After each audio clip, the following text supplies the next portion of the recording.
I assume this will all be translated, so I am here to talk about career anchors, and the book is just out. It has a 2014 date. There is starts with a self-assessment, and then we have a participant's workbook, which is about double the length now and includes a number of different exercises from previous editions, one in which being life stages and the work-life balance that is increasingly of importance to employees of all ages, from the very young to those nearing retirement.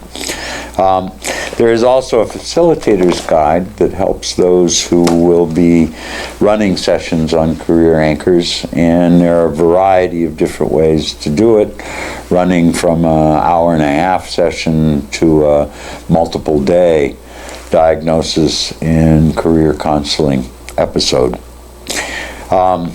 What we have found over the 20 years that Career Anchors has been out is that while the anchors don't change, the distributions do.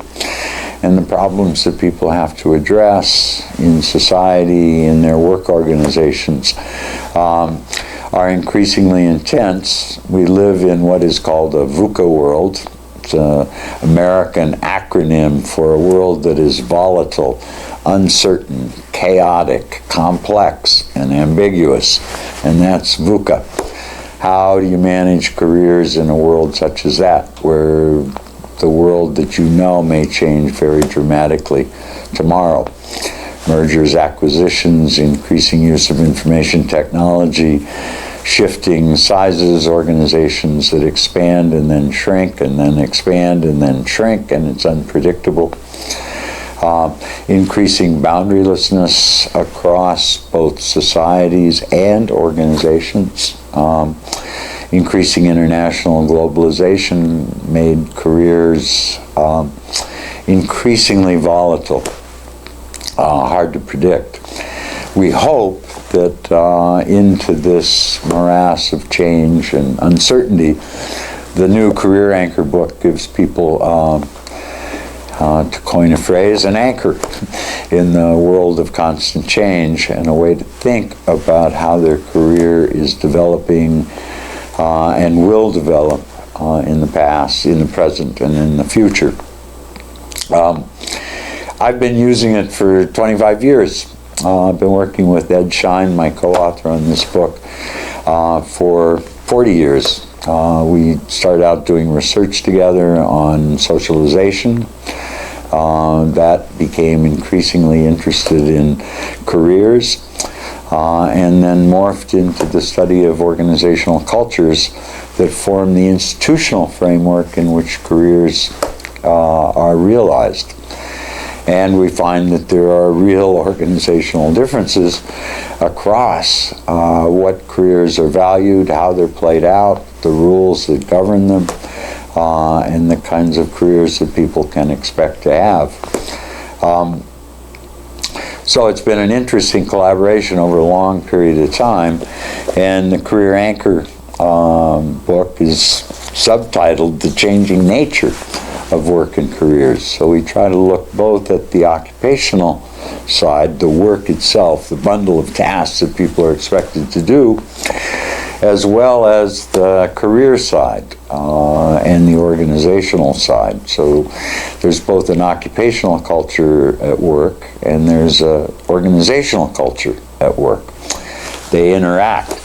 It's easy conceptually to distinguish between work in organization or occupation in organization, but for the individual, it's muddy. There's no real distinction between it. The work we do is always organizationally contextualized. And the organization, what we do in the organization is always dependent upon the work we're skilled at doing and want to do. So those two come together, and they come together in a way that hasn't been quite the case in previous editions of our Career Anchor book. So there's a little more focus on the sociology of careers, which is around the work people do and that changing nature. and on the organizational or the institutional context in which the work is carried out. We think, while there are big cultural differences across nations and social groups, we think the career anchor identification, 8 career anchors ranging from managerial to autonomy to entrepreneurial to lifestyle, we think those have remained relatively stable in terms of numbers. More mixtures perhaps, and it's a little bit harder to pull apart some of the career anchors than it used to be. But those have remained relatively stable. What's changed have been the distributions.